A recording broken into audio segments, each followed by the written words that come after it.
All right. Uh, so it's gonna be a little different. Not talking about retirement. I'm not talking about my body falling apart. Um, but I just recently came back from a trip to Paris, France, not Paris, Texas, Paris, France, and I just comparing it to Rome, and just other random things. I have some observations that I just want to put out there, and who knows, maybe somebody else kind of has an opinion, or everybody has opinions, or notices something different, or can explain, or things like that. So um, some of the differences, just comparing Rome, Italy to Paris, France.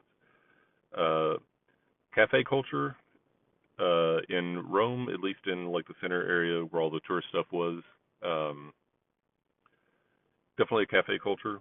A lot more cafes. Like seems like every uh, 50 feet, 100 feet on every corner, kind of was cafe, and that was kind of nice, and it was kind of different. Uh, Paris, I noticed people smoked a lot more. I don't know if people smoked that much in Rome. I just don't remember, but I remember there's a lot more smoking, or seemed more acceptable or whatever uh, in Paris. Um, I think Rome is slightly more walkable, at least again in the tourist area. Um, Paris, where we were, I guess there's like a whole bunch of neighborhoods and arrondissements or whatever they call it. I think we're in the second district where we were staying. Um, it's more like just a regular city. A lot more cars, a lot more, a lot of shopping. This is basically a shopping trip for the wife and the kids. Um, Still had tons of attractions. The Eiffel Tower is pretty cool.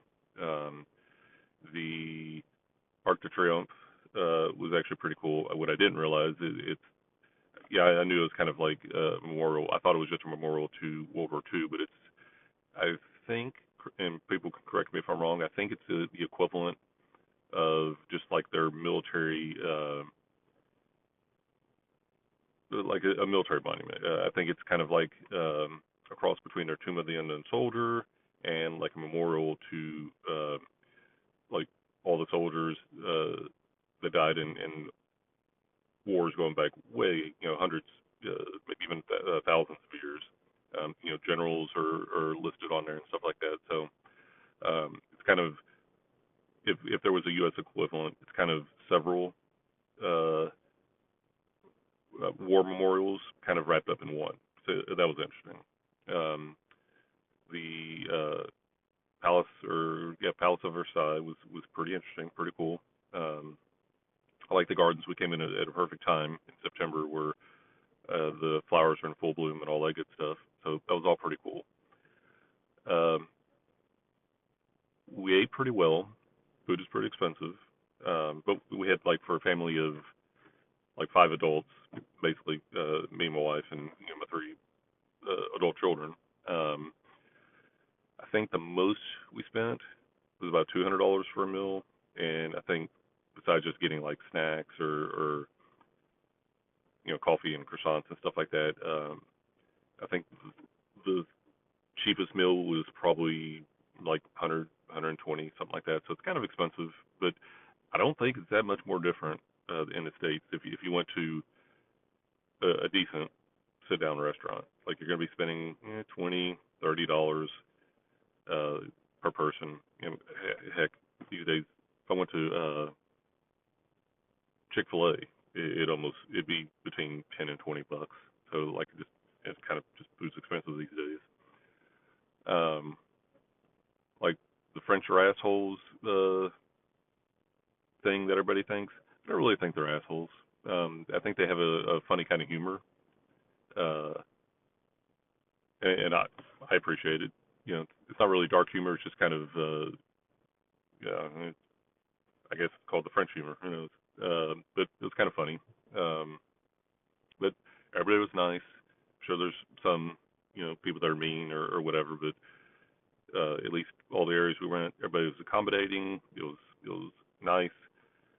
Generally, I think we could communicate with everybody uh, in English, even though it's kind of like fun just saying, the yeses and the nos and the thank yous and pleases and merci, merci beaucoup, like all that stuff. It's kind of fun. So if you do go learn a few words, like common things that you would say just on a day-to-day basis, kind of learn those, and that's you know at least courteous. I think they would appreciate it. Um, so yeah.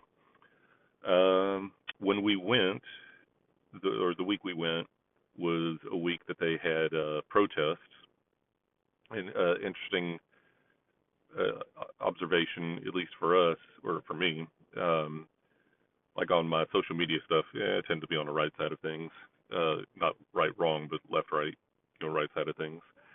Um, and on my social media feed was, uh, you know, you know, Paris is under, being burnt down. This is the end of, end of France. Yeah, all that stuff.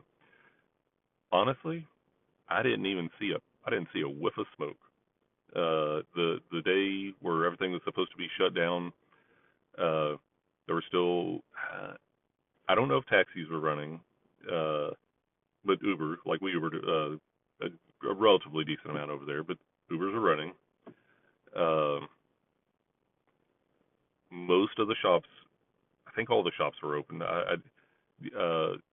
It was the day we went to the Louvre was the day where they're having all the protests, and I think the Louvre opened up maybe an hour or two later, and it was still pretty accommodating. Like so, yes, I think had I gone to the location where there was protest, I would have seen like the rioting and the burning of cars or whatever. But for the most part, it almost seems like people protest so much in Europe or France or Europe in general that the ones who aren't like involved in a protest, they're just like, just another day. Um, so like really, if you're not on the street or in the area where it's happening, you just don't even notice. And I mean, I always kind of knew that on social media um, you get fed whatever news or post or TikToks or whatever. You get fed whatever the algorithm thinks will keep you on there more. So if rage bait keeps you on there more, all it's going to do is feed you stuff that's going to make you mad. If puppy videos or cat videos and things like that, uh, if the algorithm thinks that is what's going to keep you on there, that's what it's going to show you. The algorithm doesn't give a hoot what your actual political views are or whatever. It just wants your eyeballs on there as much as possible. And so whenever we talk about or when people talk about echo chambers, that's what they're talking about. So if I was a like extreme right wing person, all I'm gonna do is get rage baited on like Charlie Kirk was killed while we were out there. Like I'm gonna get one side of the argument for the Charlie Kirk thing. If I'm an extreme leftist, I'm gonna get one side of the argument uh, for the Charlie Kirk thing. The algorithm doesn't give a hoot. Remember, it doesn't care about you. It just wants your attention and your eyeballs. But when when everybody gets their news from TikTok or Twitter or any of these other social media things, it becomes an echo chamber because all you're getting fed is what's going to rage bait you, or puppy videos, or like if I'm into cooking, all I'm going to see is cooking videos. If I'm into working out, all I'm going to see is workout. Like that's just understand that's what social media wants. It just wants your attention and your eyeballs. It doesn't actually care. Uh, but it was eye opening for me when all I get fed is videos that uh, everybody is protesting in France, and Paris is under attack and yada yada yada. But I'm literally there, and it was a nice day outside. It wasn't very hot. I was sipping my cappuccino, eating a croissant, all the while Rome was burning, or in this case, Paris. So, at least with respect to social media, when you find yourself getting upset or rage baited, go ahead and touch grass. It's really not that bad. I really believe like social media is a problem, and like yeah, even though I kind of tend to be on the right side of things, I probably have a lot more in common with people on the left side of things than what I don't have in common. Like everybody wants to feel safe. Everybody wants food. Everybody uh, wants to have purpose. Everybody, generally everybody would like to have a stable job where they're not getting laid off or they don't want to start a pistol or anything like that. Like everybody, people generally just want things like the same things. How we approach that could be completely different, but generally, I think everybody wants the same things. But social media like it only shows us the differences and exacerbates them and all that. So, well, anyway, that's all I'm going to talk about social media. But I thought it was kind of interesting. Uh, so overall, I enjoyed the trip. I think I liked Rome a little bit better. I think it was more walkable. Things were a little bit closer. Things are pretty far away, like in Paris, from where the Eiffel Tower was in comparison to like where the Louvre and the Arc de Triomphe, and I could have stayed a long time. A week isn't enough. You probably need a month at least. Uh, there's a lot of uh, museums that had paintings of like art, like Van Gogh and stuff like that, that I would have enjoyed seeing. We did go to a Monet exhibit for the all of his water lilies. That was actually kind of neat, seeing in person. Uh, Going to the Palace of Versailles and like the Louvre, it was really cool seeing the actual paintings of, or even statues of like famous paintings that I've seen. I don't even know the names of them, but I've seen them just you know throughout my life or whatever, like pictures. It was just really interesting actually seeing the actual painting instead of just a picture of it. So that's kind of cool. Um, on a lot of those paintings, uh, they're actually pretty big. I don't know if they're painted on like wooden boards or anything like that, but they're a lot bigger than what I thought. Um, except for the Monet or not Mona Lisa. Except for the Mona Lisa, that experience is kind of ridiculous. I kind of think I don't even know how to make it better except for they should probably take the Mona Lisa out of the Louvre or put it in something where people are on a conveyor belt, and you get on your conveyor belt and it goes at a certain speed, and you don't move, but that conveyor belt moves you, and you have that amount of time to look at it. Otherwise, it was so crowded. You had to it was blocked off. It was You had to fight your way to get up to it. I didn't. There's just too many people, and you can't even sit there long enough to appreciate it, like because everybody's fighting to get their one photo. And I got a few photos, but it was from like I don't know 10, 15 meters back, holding my like cell phone as high as I could just to take a photo and say, hey, there it is. Um, but there were so many people, it took away from the experience, and I honestly I don't know it's only famous because it's famous. There's nothing like there's interesting things about the painting, like the history of it and stolen and whatever, but it's really only famous because it's famous, and it's just like a self. and reinforcing, thing. People only want to look at it because everybody else wants to look at it. Like there's tons of other paintings that are bigger, better, brighter, like just more interesting. But yeah, it's just famous because it's famous. Um, and everybody has to have their like perfect photo of the Mona Lisa. And who knows? You take thousands of photos, and I don't think 10% of them ever look at their photos after that. Like you don't take a photo and then print it and put on your like. I don't really get that. I would rather see the painting, maybe read some history on it, see the painting, and then see if I can see or notice all the things that some of these commentators, talk about. Like if you're looking at, supposedly if you look at there's a technique that they use like at the corner of the mouth where if you're looking at it, the girl's not smiling. But if you look slightly away, it looks like she's grinning. And I could see that. And that was kind of cool. But you can see that on a picture of the painting. Um, but that was neat.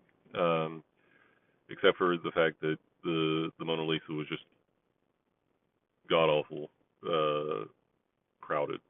So maybe it's better in some off season when it's raining or something, and people just don't want to go to the Louvre because it's bad weather or something. But yeah, uh, probably that was the only. It wasn't even, and it wasn't even a bad experience. It was just very crowded, and I just don't like crowds.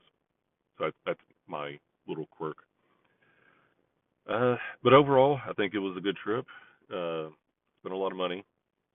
Girls bought a lot of purses, a lot of perfumes. Um, I got a little jacket. That was kind of, my one thing I bought over there. Something that it was even a different color. Like most people have, when they have jackets are kind of darker. This is actually a really light tan. It's kind of a light jacket. Um, it'll probably still be more than warm enough for anything in Texas. Um, but that was my one thing I got. What else did I notice? I think that was pretty much it. So, uh, Rome was pretty much just as good. Maybe I'll do a video on it before, but mostly this is kind of oriented towards Paris, France. Um, when I do eventually retire, there's a lot of places I'd like to go in France. Um, like the World War II sites, Bellawood, the Normandy, Omaha Beach, stuff like that. There's a lot of places I'd like to go, but this time we went to Paris, and overall it was a fun trip. I recommend it. Just save a lot of money because if you take any girls with you, they'll definitely want to shop. Oh, last thing, um, fashion. Uh, there's definitely I don't even know how to describe it, but there is definitely a French chic or a Paris chic or some way that the girls dress over there.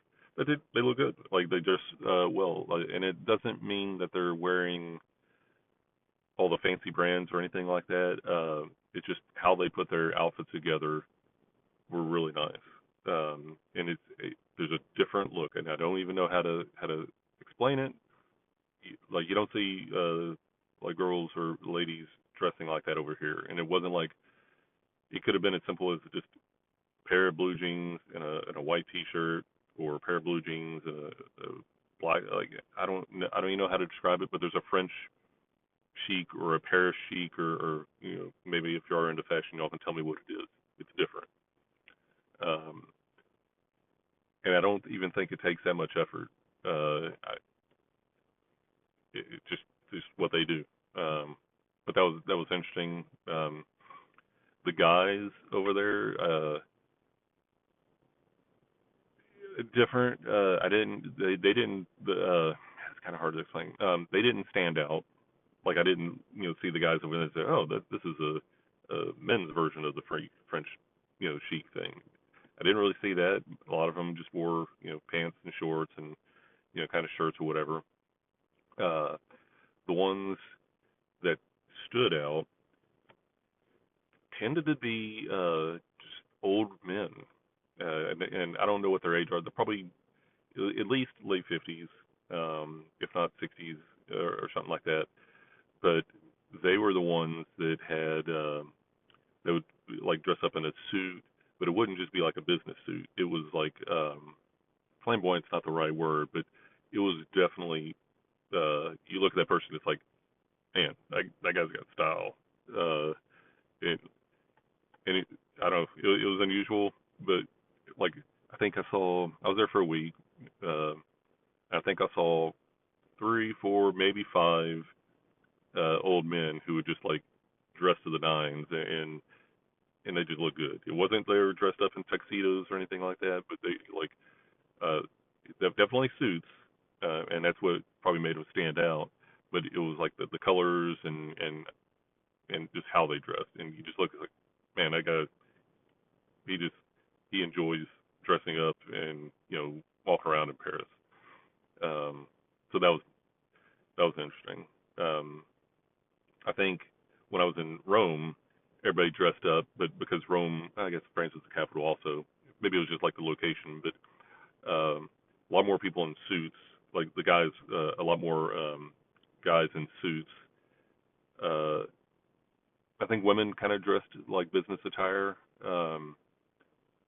but it wasn't. It was different uh, than Paris. So I'll just say that was life's observation for that trip. So yeah, if you like this video, like it, give it a thumbs up. Subscribe if you want. I'm going to try to be more regular. It's just like my arm and travel and all that. I haven't done much in past, I think, month or two. Um, but if you've been to Paris or you've been to Rome or you had different observations or you have any comments, leave them below. I'd be kind of curious what y'all's thoughts were. And that's that. All right, I'll see you in the next video.